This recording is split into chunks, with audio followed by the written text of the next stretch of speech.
Good afternoon, everyone, and welcome back. Okay, just a couple of things, and then I'll turn it over to our guest.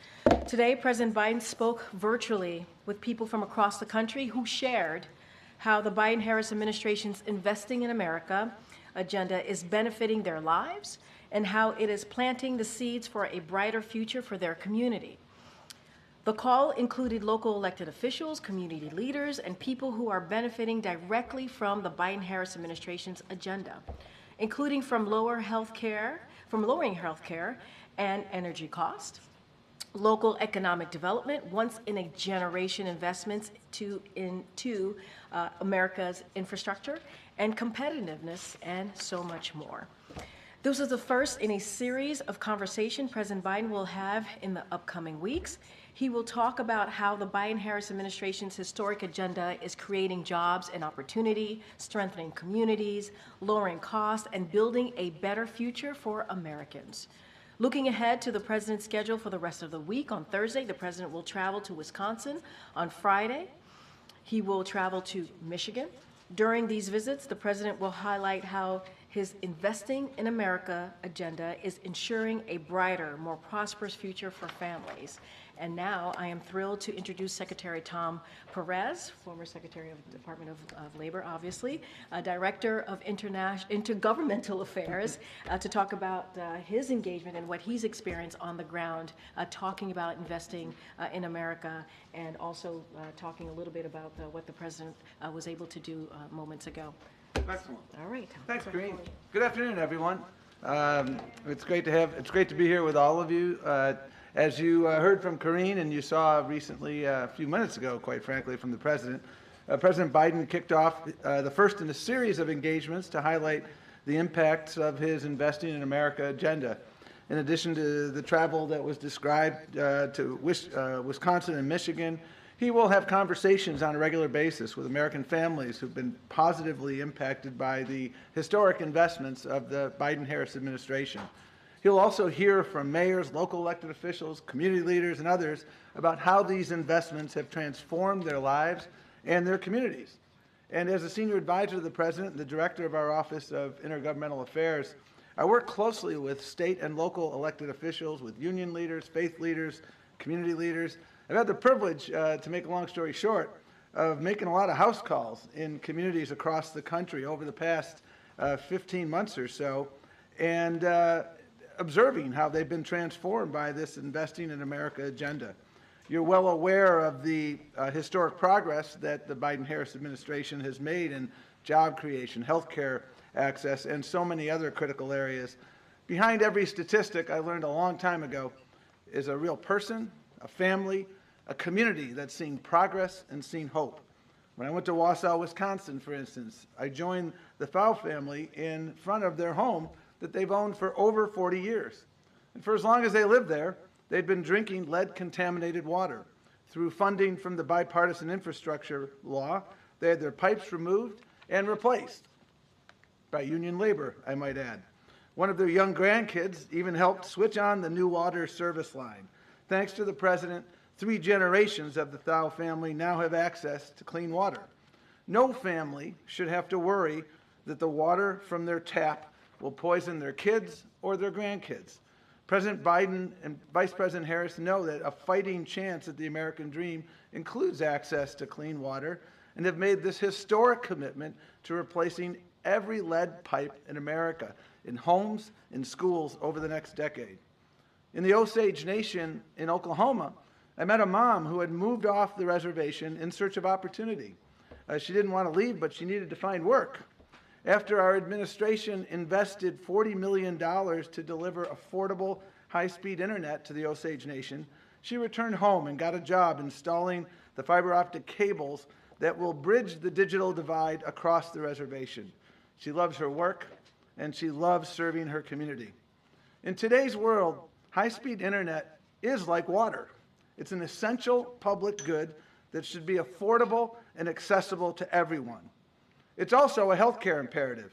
I learned this from meeting a woman who runs a health clinic in rural Wisconsin and explained that telemedicine is a critical element of their healthcare delivery, especially mental health treatment. If our patients lack high-speed internet, she explained, they lack healthcare because for all too many people who don't have a car, it's way too far to drive. And as she explained, tragically, the gaps can have literally life and death consequences. That's why the President and Vice President have made unprecedented investments to connect Americans in every corner of our country to high-speed internet so that a person's zip code never determines their destiny. In Macungie, Pennsylvania, I met with union members and company leaders and elected officials at the Mack truck plant that, thanks to significant federal investments, is retooling to produce clean energy trucks. For instance, they are manufacturing electric garbage trucks for municipalities that are trying to meet their clean energy goals. They even let me test drive one. I used to work on the back of a trash truck when I was in college, and that was kind of a thrill, parenthetically.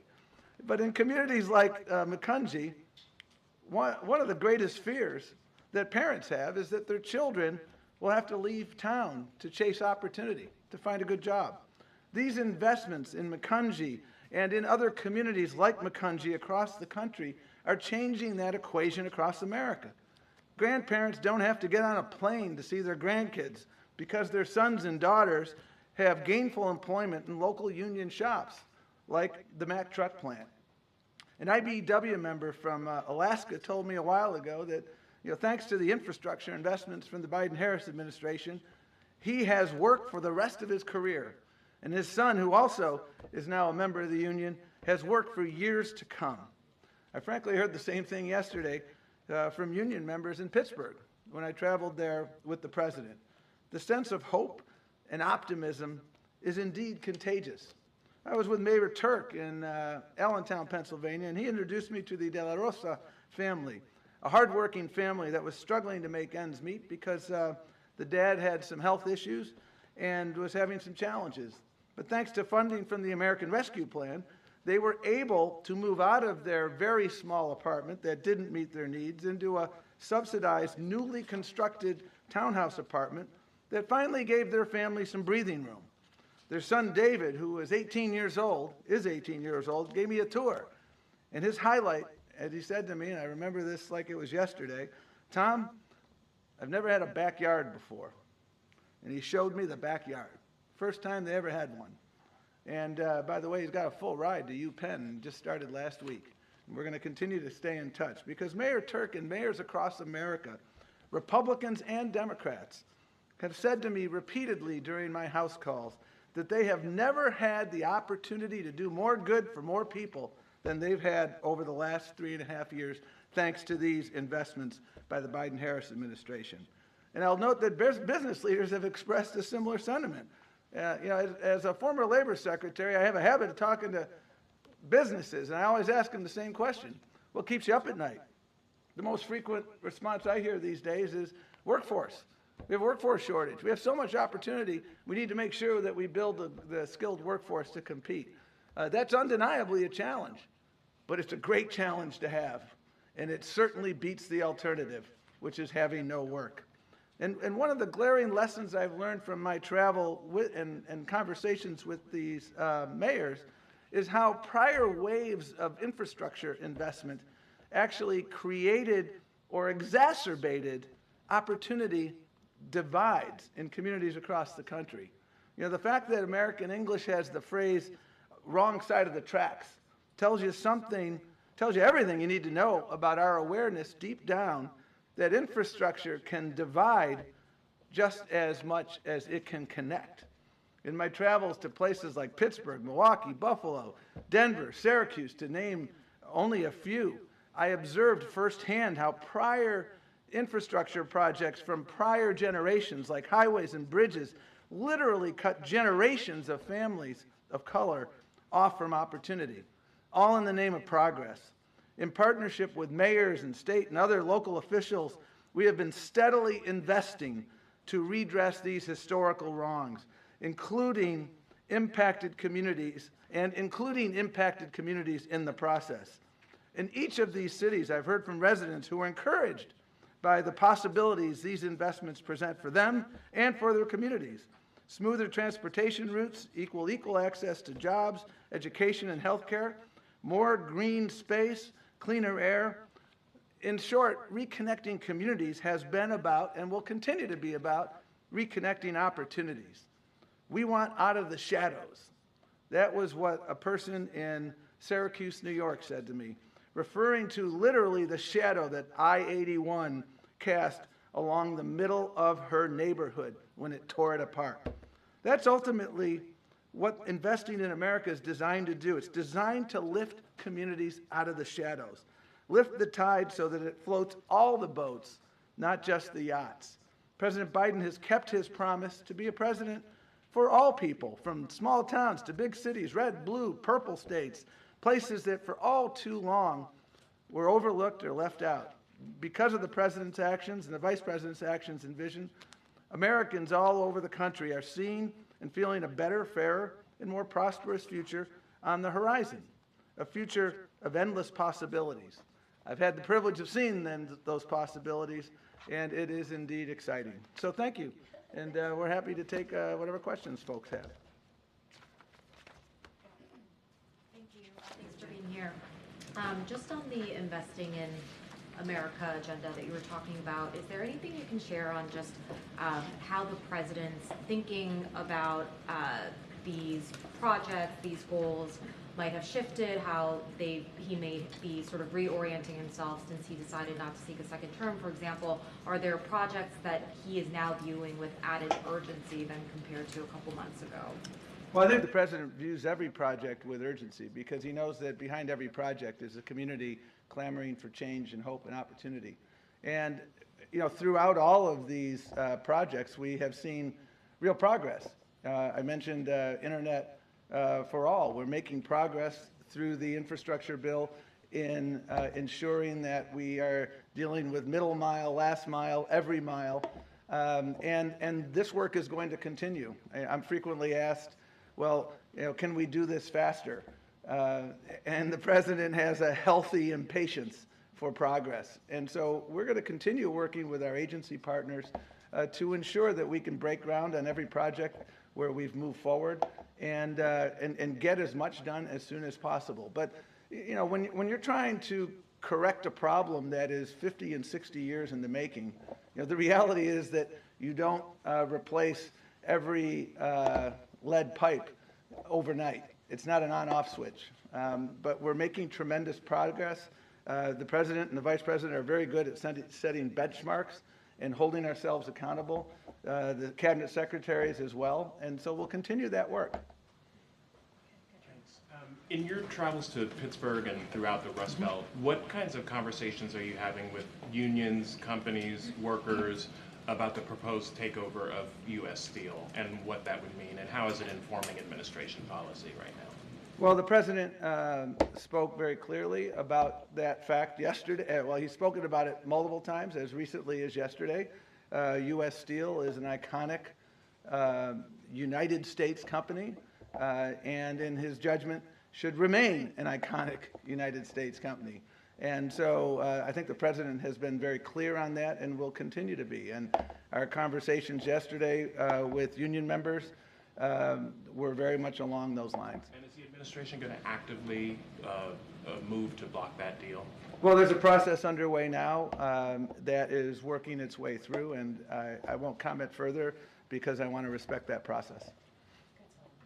Thank you. So I've been talking to a lot of voters in battleground states, and the top issue I hear over and over again is the economy. They still feel like prices are too high and that wages and opportunities aren't keeping up. So why do you think so many Americans are either unaware of Biden's economic investments or haven't felt those benefits? And will any part of the Investing in America agenda impact voters between now and November? Well, I mean, it's always important to understand where we were, where we've come, and where we need to go. 4 years ago, we were in the throes of a pandemic exacerbated by a president who got so many things wrong and so many needless funerals because he didn't follow the science. We were in a pandemic-induced recession that resulted in millions of jobs that were lost. And the president came in, and the American Rescue Plan is aptly named because it really did not only rescue the economy, but it rescued many lives, and it ensured that we could move forward. And a number of the investments I've described, lead pipes, internet, high-speed internet for all, these are investments that are well underway, but undeniably there's still more work to be done in those areas. When you look at wage growth is growing by more than the rate of inflation, which means now people are making more than the cost of living, so they have more money in their pockets. And what we need to continue to do, because people are living their lives, they don't, I understand this because I've spent a lot of time, at kitchen tables, and people don't spend the amount of time devouring politics that, some folks here in Washington do. They're living their lives. And the purpose of this tour, quite frankly, is to remind people, because I can't tell you the number of times people look at a community center in a city or a town and they were unaware that that community center got built in no small measure because of money from the American Rescue Plan. So, we undeniably understand that there's more work to be done, but at the same time, as people understand where we were and where we've come, I see excitement everywhere about where we're going. I'm hoping you can expand on this a little bit. Sure. Is the purpose of this tour to promote policies that were already passed to build public enthusiasm for the president's agenda? And obviously you're a political creature who was a former DNC chair, and I don't want you to violate any rules. But is it a coincidence that the president is going to two critical blue wall swing states for the first stops on this tour? Well, the first speaker today was Randall Woodfin, the mayor of Birmingham, Alabama. We're not looking at red or blue. We're looking at red, white, and blue. If you look at where infrastructure dollars, if you frankly follow ARPA dollars, follow every funding stream, you can't disaggregate red states, blue states. The president has said repeatedly, and the vice president have said, we are the president and vice president for everyone. In my travels that I described, I've been to Oklahoma, I've been to Texas, I've been everywhere where we are seeing investments. And the purpose of this, and it kind of gets back to the most recent question here, is educating people about what has been accomplished. People have a right to know how their taxpayer dollars are being spent. And a big part of this tour is to educate folks that your library that didn't used to have high-speed internet, and I've been to one of those libraries, and it now has it. And by the way, libraries are workforce hubs in many communities because that's where people go to do interviews. That's where people who are, don't have a computer at home go to write their resumes and things of that nature. Educating people, I think it's a really important part of governance. It's a really important part of making people believe that government can work for them. And so that's what this tour is about. And just the Wisconsin and Michigan being the first. Well, again, Birmingham, Alabama was the first conversation he had. Zoom and Air Force One landing. Well, I think if you look at the president's travel and the vice president's travel over the course of this year, when there's a hurricane or a storm, a weather event in Iowa, we were on the phone with the governor of Iowa approving an emergency declaration overnight. Same thing in Texas and Oklahoma and elsewhere. Storms don't just go to blue states or red states. Storms go everywhere. And that's been the focus of the president, the vice president. Thanks, Secretary. I just want to put two things together that you said. Sure. You said the purpose of this tour is to remind people what the president has done for them. You also said taxpayers have a right to know how their tax dollars are getting spent. So how much, can you account for what the budget is for the Biden promotional piece, of the reminding voters of what the president has done for them, and this Air Force One travel, the events that he's been holding versus spending that money back in their communities? Well, it's minuscule. Look at the investments that have been made over the course of the last 3.5 years. They are unprecedented in scale and scope. And I can take you to virtually every community across the country, and we can take a tour, and you can see where ARPA dollars were put to bear, where you now have a new housing project. The project in Allentown, Pennsylvania, was ARPA dollars and some HUD dollars, and they were put together. And so I think it's really important for folks, and again, it gets back to her question of a few minutes ago, to educate people about the fact that government can work. There have been a lot of folks over the course of a long period of time who have tried to shake people's faith in government. And if there's one thing I've seen over the course of the last 3.5 years, and I'm also a former local elected official, when you're working with mayors and county executives and they're able, and you're working together with them, they're the people that get seen in the supermarket and and your local church or your mosque or your synagogue. And when you're able to talk to them and explain to them, here's how we're improving our education system through these investments. When you're able to show folks that, this bridge, finally, people used to talk about infrastructure week, but we now have an infrastructure decade. The Brent Spence Bridge is not an idle hope.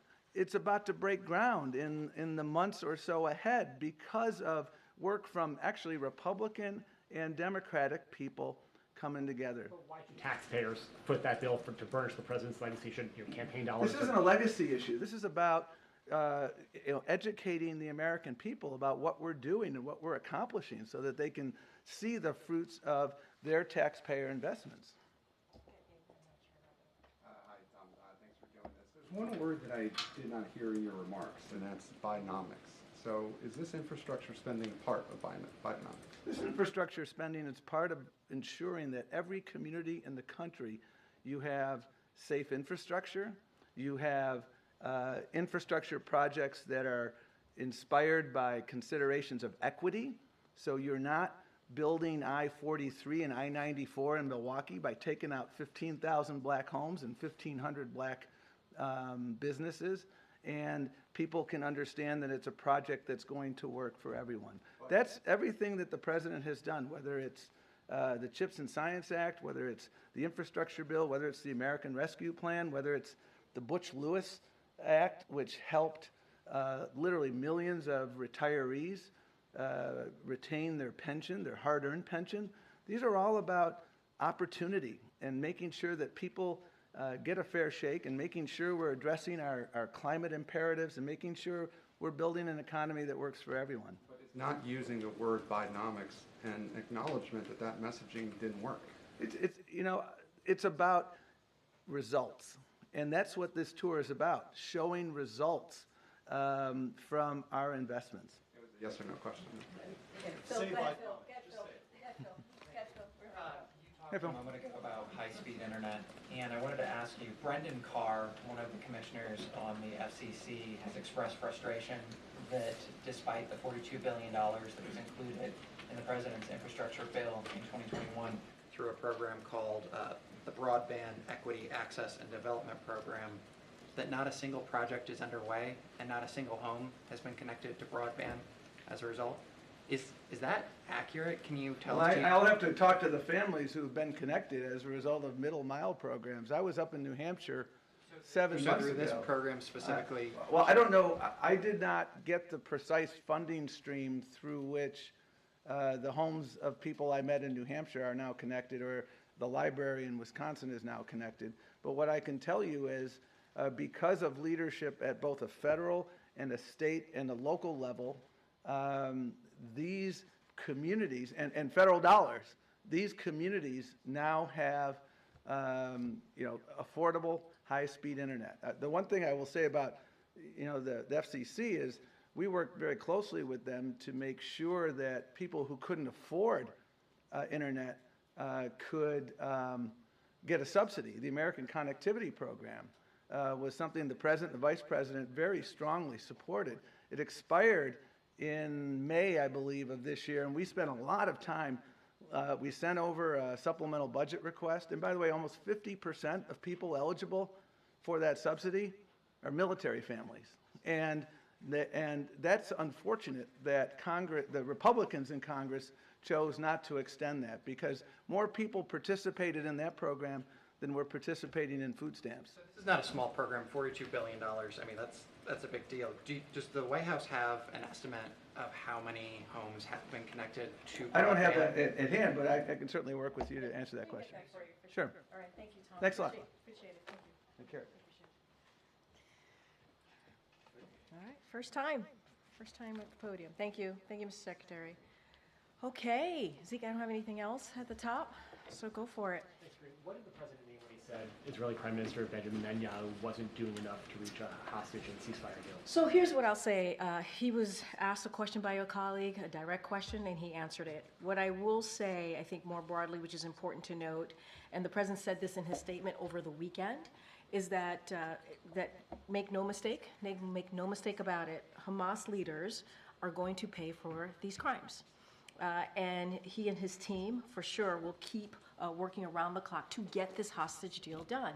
And this is a president that has been pretty clear about that. He's spoken about making sure that we get this hostage deal done. He's met with the hostage families, all of them. We know that the National Security Advisor, Jake Sullivan, is going to have a conversation with the American hostages this week.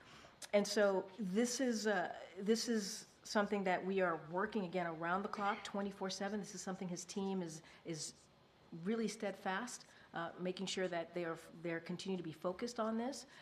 And look, our teams are in constant conversation with the Israeli government on all levels on a daily basis. And I think that's important to note as well. But we will make no mistake as to who is responsible for this, and this is Hamas leaders. Specifically to my question, what did the president mean that Benjamin Netanyahu is not doing enough? I don't have anything more to add.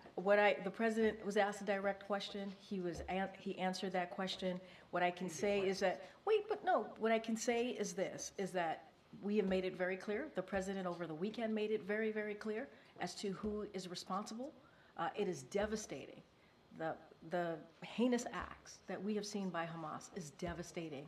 And those 6 hostages, their families are grieving. The president was very clear about that in his statement over the weekend, and he's going to continue to work around the clock. And that's the focus of the president and this administration. Quickly on a different topic, the president yesterday also said that he was a little remorseful that the Secret Service wouldn't let him go into the crowds the way he once was as a candidate. Was that in response to any specific change, or just has something changed in terms of the security around the president, or is that just So I did see the president say that. I would have to refer you to the Secret Service to speak to the president's comment. That is something that when it comes to the president's security or any of the security of the 4 principles, I can't speak to that from here. You have to speak to the Secret Service. Kathleen. Thanks, Karine. Kirby said that President Biden has been very personally involved in the ceasefire negotiations. Can you give any color on any meetings he's had today on the Middle East? Any meetings with his aides or foreign leaders on this today? So, as I said, his aides are in regular touch on a daily basis on this particular issue of trying to get this hostage deal. It is a priority. It is a must. We want to get this done. The president, as you know, and the vice president were in the Situation Room yesterday, meeting with a few of their advisors of this administration to talk about next steps, to talk how we're going to move forward here.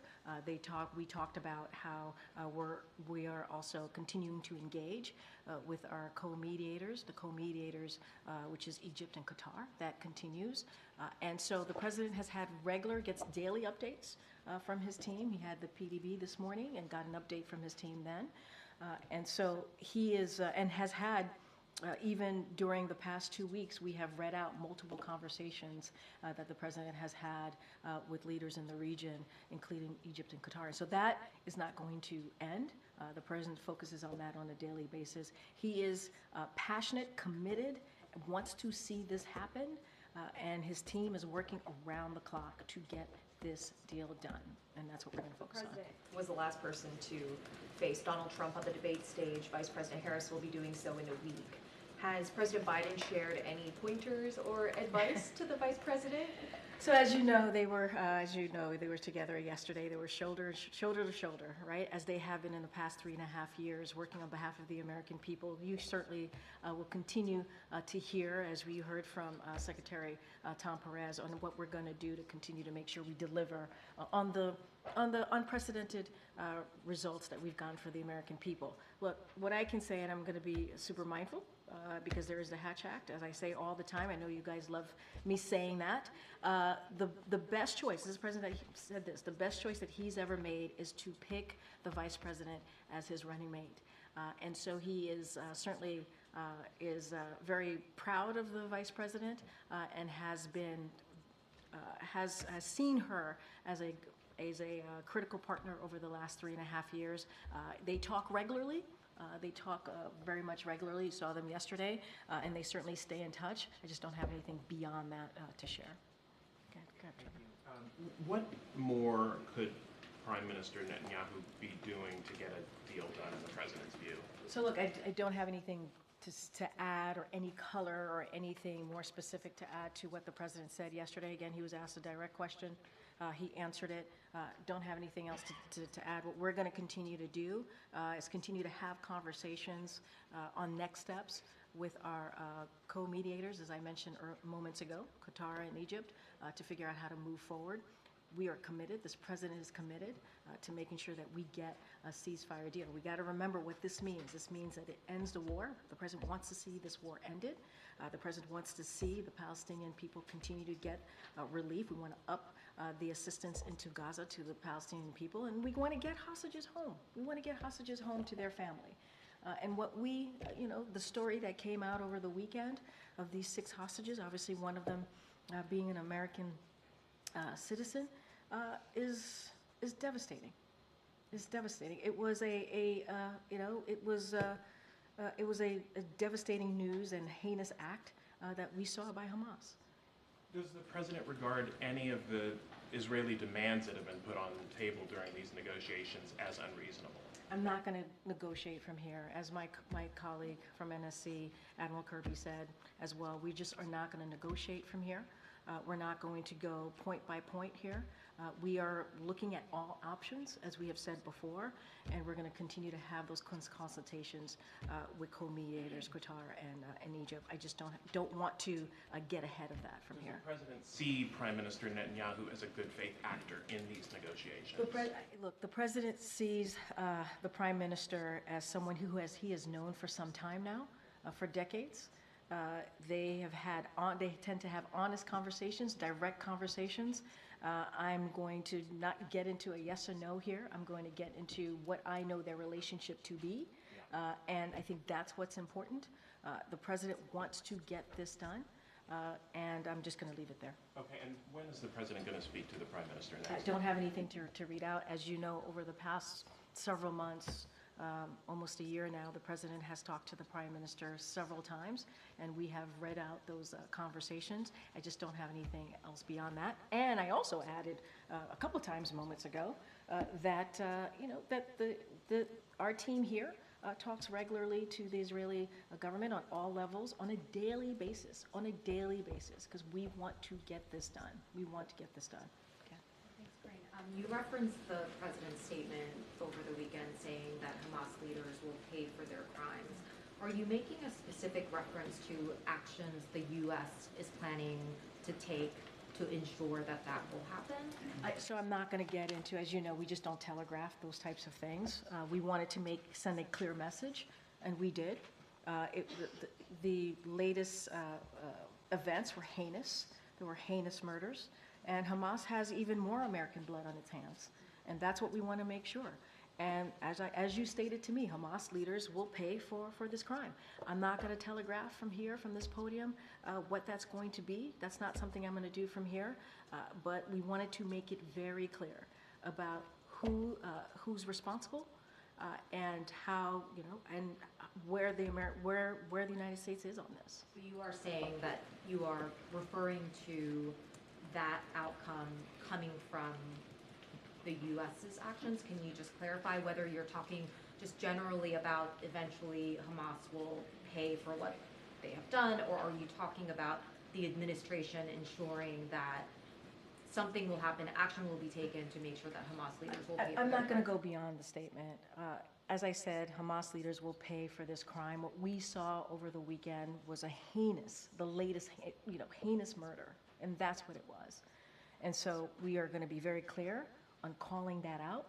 If anything, Hamas has even more American blood on their hands, even more. And so we're going to continue to be really clear. I'm just not going to go beyond that statement, beyond what I'm saying here. I'm not going to telegraph anything from here. And we wanted to make the president in his statement, I think, was pretty clear.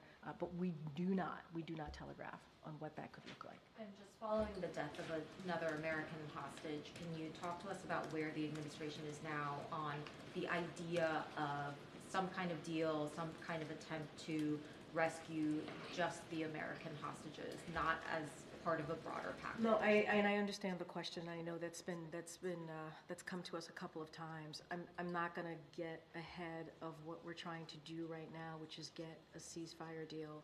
I don't want to get into hypotheticals at this time. I'm just going to be super, super mindful.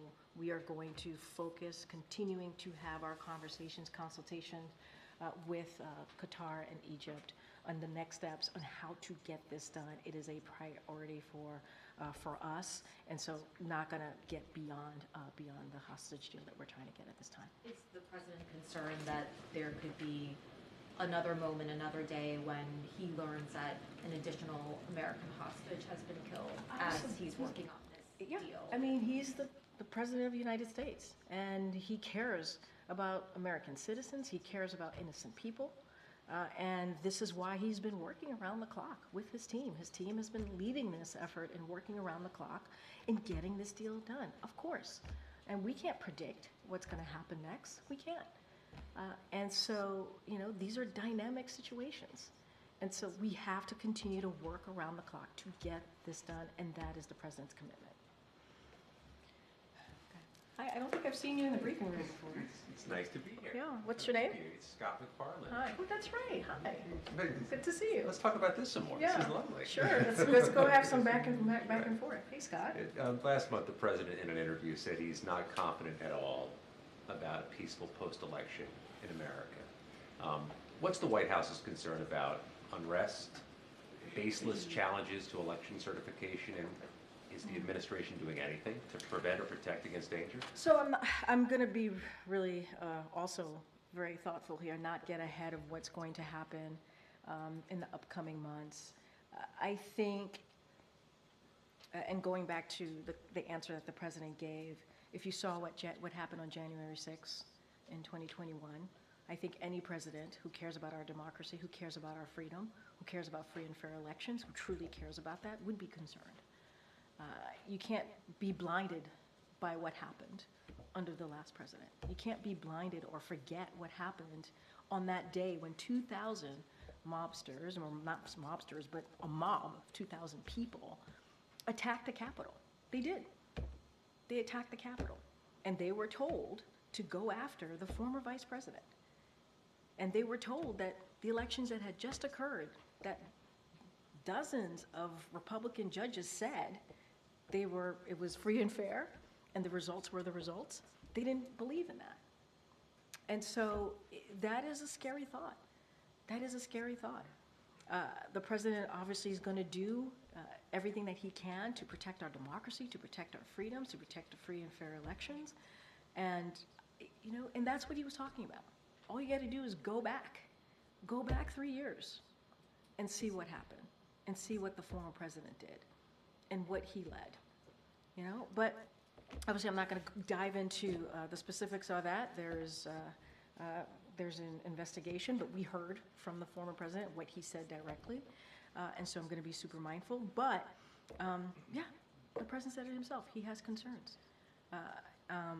So there's a lot at stake here, something I've said before, and we know that the American people, we saw this in 2022, they care about our democracy.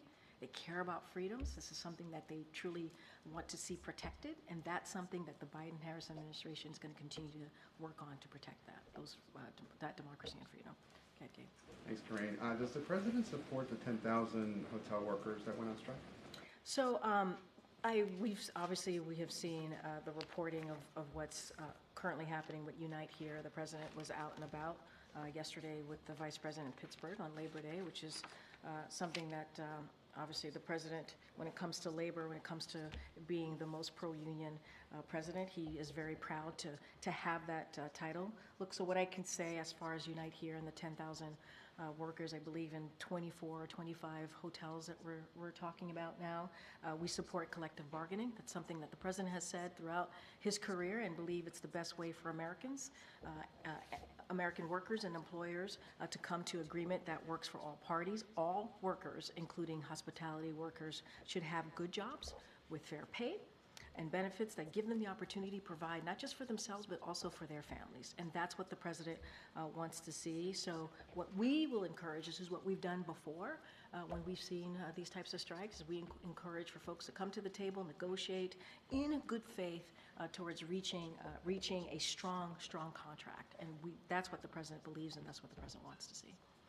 Has the White House been in touch with Turkish authorities over the attack on the 2 Marines in Turkey? So obviously we're troubled by the assault that we have seen, that you all have been covering on the U.S. service members, and are happy to hear that they are safe now and have returned to the USS WASP. I believe the National Security Advisor was going to put out a statement, Jake Sullivan, on this. If he hasn't, I'm sure it's coming shortly. We appreciate the Turkish police, the actions that they have taken. This is a serious matter, and we are holding those responsible accountable, and they are holding, to be more clear, those accountable responsible. And so for anything more on details or specifics on what's happening, what the Turkish government is doing, or Turkish police is doing, I would refer you to the Department of Defense, who also put out a statement on this as well. Okay, Peter. Thank you, Karine. In the president's public comments, why is he harder on Benjamin Netanyahu than he is on the terrorist leader of Hamas? The president has been very, very clear about Hamas leaders and what they have done. He was very clear on October 7th. He has been very clear multiple times thereafter on what Hamas has done. And they have, it is a heinous murder of what they did recently. And what they did on October 7th, and what they, more than 1,200 souls were taken, and then hostages were taken. That's why we're trying to get this deal done, to get people home to their families, including American hostages. And we're continuing to be very, very clear about that. He was asked a question, he answered it directly, but Hamas is responsible. They have more American blood on their hands. The president was clear about that in his statement, and he has been over almost a year now, has been very clear about that, and will continue to be so. A different topic. Since when does the vice president have what sounds like a southern accent? I have no idea what you're talking about. Well, I mean, this is... She was talking about unions in Detroit using one tone of voice. Is this something that same you think... line Okay, Peter. that she used the same line in Pittsburgh, and it sounded like she at least had some kind of a southern drawl. Do you hear the question that you're... do you think Americans seriously think that this is an important question? They care... You know what they care about? They care about the economy. They care about lowering costs. They care about health care. That's what Americans care about. So, that's what they want to hear. This is something... They care about, your colleague just asked me about, basically we talked about, went back and forth about democracy and freedom.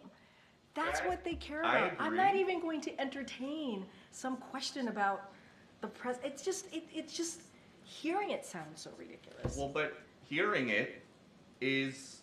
The question, I'm talking about the questions, is just insane. Is that how she talks in meetings here? I'm just, Peter, we're moving on. We're still moving around. Go ahead, Anita.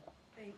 Starting with Ukraine and this recent attack, has there shifted the administration's response to Ukraine's request to be able to do long-term strikes in Russia? And then just quickly, when the General Assembly happens, we understand that Zelensky's going to come to the U.S. Is he going to meet with President Biden and Vice President Harris?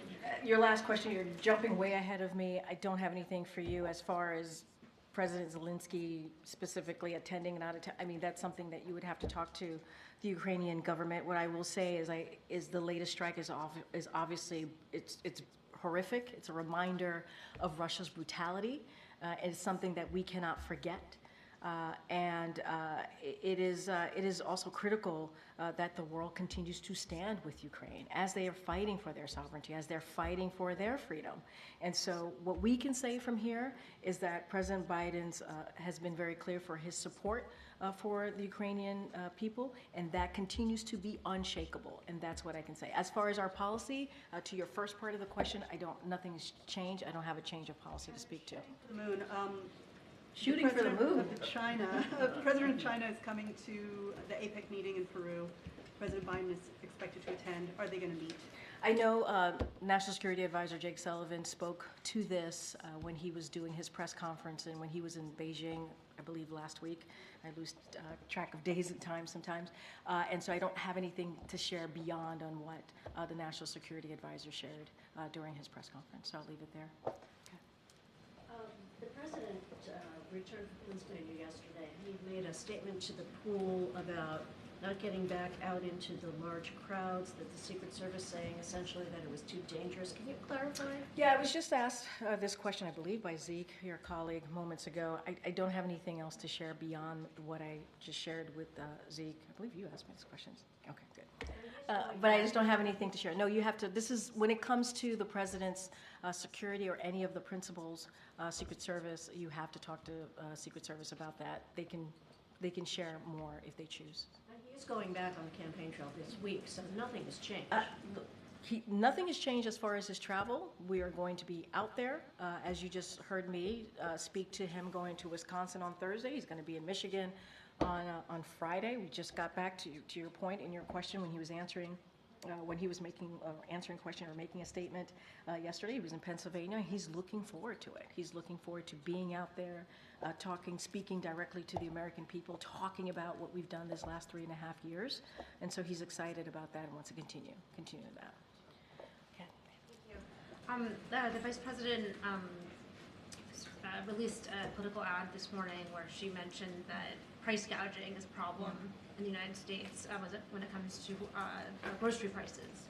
And I wanted to see if there's anything that the Biden-Harris administration is doing to address price gouging, if there are targets in mind, and sort of the activity that the administration has around this issue. So look, obviously, we have been very much, an administration has focused on lowering cost. That is something that we continue to do. As one of the most recent events that the president and the vice president had was indeed talking about how to lower prescription drugs. And so that is something that you know that we've done and over the past couple of years. As it relates to the campaign, as it relates to the ad, I got to be mindful. Just I have to say this at the top. Harris campaign can speak to specifically to the ad, but we have made some progress in lowering prices, as I just mentioned about the Medicare, what we've been able to do with beating back pharma and lowering some prices there when it comes to health care. And they have taken on price gouging. This is something that we have done here in this administration, including partnering with state attorneys generals to crack down on anti-competitive behavior in grocery and agriculture markets. That is something that we have done in the past 3.5 years in this administration. And so obviously it's something that we have focused on. What we want to do, and this is an issue that Americans care about, the economy, we want to continue to lower costs for Americans. We want to make sure that big corporations and billionaires pay their fair share, and we want to make sure that we build an economy that works for all, from the bottom up, middle out. This is all connected, and what the president and this vice president has tried to do over the 3.5 years. There's the White House believe that price gouging is, despite the efforts that you described, that price gouging continues with grocery prices. Oh, yes, we've talked about this. We have seen, now to be clear, we have seen grocery prices come down over the past year or more, and so that is important. And a lot of that is the work that's been done from this administration. The president has called out companies, right, who we know were doing just that, raising the cost. But what we believe is that we want to make sure that Americans are not played for suckers. You've heard the president say this. They are not played for suckers, and that we're going to continue to do everything that we can to protect them. And so, again, we've done work on dealing with price gouging, working directly with state attorney generals to crack down on certain actions that we have seen, and we'll continue to do that. And then just one other topic. It was striking, at least to me, to see the White House tweet out a photograph of the president yesterday meeting with his hostage team in the Situation Room. Is there a military option that's being considered to help release the U.S. citizens that are being held against their will? Yeah, it's a very similar question that I just got from your colleague. I appreciate the question. I'm not going to get into any plans or policies from here. That is not something that I'm going to do. What I can say, and this is something that we have talked about, something that you've heard from this administration, is we are going to continue to get that ceasefire deal. We believe it is critical. We believe it's important to get that done. We want to see this war end. We want to see hostages come home, including American hostages, come home to their families. I just don't have anything beyond or outside of working around the clock to get the ceasefire You're deal. not rolling out the idea. I'm not. I just cannot get into that from here. What I can speak to is the ceasefire deal that we've been working on to get. We believe we're closer and closer, and that is our focus. That is the president's focus. I'm not going to speak to military operations. I'm not going to do that. That's not something that I could do from here. I would never do that. Never telegraph anything like that from here, and not from this podium.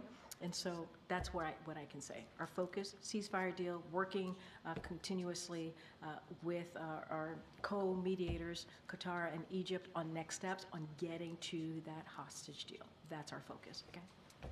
What's the White House reaction to the UK's decision to withhold some arms from Israel over those concerns about that they would be used essentially to violate international law? So I know that they've spoken to this, the UK government, so certainly I would refer you to the UK on their own determination and what that actually means, what standards under the UK law specifically, and how it's been applied here.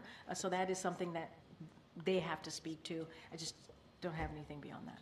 On the White House side, has there been any conversations with the UK about what that means, and does that have any impact? Does this kind of decision have any impact on the goal of getting a ceasefire deal? So look, what I can say is we're going to continue to try and work and get on a ceasefire deal. That's our focus. That's what we're going to continue to do. If you're asking me if we were giving a heads up by the UK government, we were given a heads up by the UK government. But this is something that, this is their determination.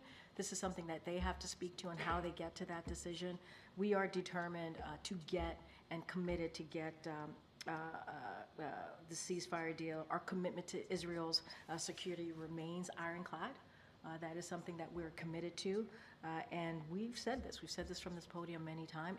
Israel faces a number of threats from throughout the region, and so that is ironclad. That has not changed. But we are trying to get that ceasefire deal, working around the clock. That's what we want to see. That's our focus. Okay.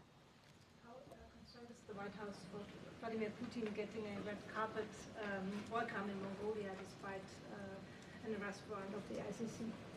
So look, so obviously we're aware of the visit, of Putin's visit to Mongolia, and we have said this before, and I'll say it here. We don't believe any country should give Putin a platform to promote his war of aggression against Ukraine. There is no doubt that members of Russia's forces and other Russian officials are committing war crimes or other violations of international law in Ukraine, and we have been clear that those responsible must be held to account. We expect that Mongolia will adhere to its commitment to and support for the principles of the UN Charter, including sovereignty and territorial integrity, and convey that these principles must be upheld across the world, in Europe as it is in Asia. So that's what we want to see. Thanks a lot, Karine. On the Investing in America event that we had earlier today, the events that the president will have later this week, obviously the president wants credit for his domestic legislative accomplishments. Has the administration just simply considered putting a sign on an infrastructure project saying this infrastructure project brought to you by the Biden administration? So I believe when we've traveled, I've seen some of those signs, and so that's not uncommon, right? To see signs when a big project or a big legislation is passed into law, and there's federal funding. To see signs like that, I think I've seen it across the country when we've traveled. But look, this is about, and this is very much what the Secretary was saying, is that making sure Americans know what this administration has done, making sure they know what's available to them, making sure that there are opportunities, whether it's the economy and lowering costs, whether it's making sure that you can buy a home, an affordable home, medication that you might need, because because you're paying too much. And because Big Pharma was certainly gouging you, and so the president has been able to beat Big Pharma. Those are things that the American people need to know. They need to know what this administration has done. And this is what we've been doing the 3.5 years. Yes, we're talking about Wisconsin, we're talking about Michigan, and obviously the president was in Pennsylvania yesterday. But this is one of the things that the president enjoys doing, being out there talking directly to the American people, and also making sure that news gets there, right? That gets there about what this administration has done, and what we will continue to do in the final 4 months of his term. And the president was out with the vice president yesterday in Pittsburgh, Pennsylvania. What do you think he brings to the table when he is right there beside the vice president as she is campaigning for president? You just talked about investing for America. You just asked me, you just heard from the secretary about his own experiences. He gave anecdotal stories about what he has seen across the country with what the president's Investing in America agenda has done to change their lives. That could not have been done without the president's leadership. It couldn't have. And I think the American people understand that. They understand that leadership matters. They understand that this was a partnership that was done between the president and the vice president. And they understand that the president has been, if you think about senator for 36 years, vice president for 8 years, and now president, he brought leadership and experience and was able to reach across the aisle to get historic legislation passed. The secretary talked about Infrastructure Week. In the last administration, that was a joke. It was. We would all joke about how, this week again is Infrastructure Week. And now because we're able to pass a bipartisan legislation in this political environment, now we have infrastructure decade, and that matters. And that was done because this president had the leadership, had the experience, has the foresight to understand what the American people need and what is discussed around the kitchen table. And so that's what he brings. He brings experience and understanding, and he can speak to the partnership that he's had with the vice president for 3.5 years. I think that's important. Get Karen. Thanks. Congress is set to come back to Washington soon, and government funding will be a big priority for them. So here we are again at this time of year. House Republicans seem to be floating a timeline that would push the deadline, like fund the government through next year, early, like into 2025, but attach the SAVE Act to this funding bill. What is the White House position on the timeline of that and including that at this point? So look, and you're right, here we are again, another time period during this year.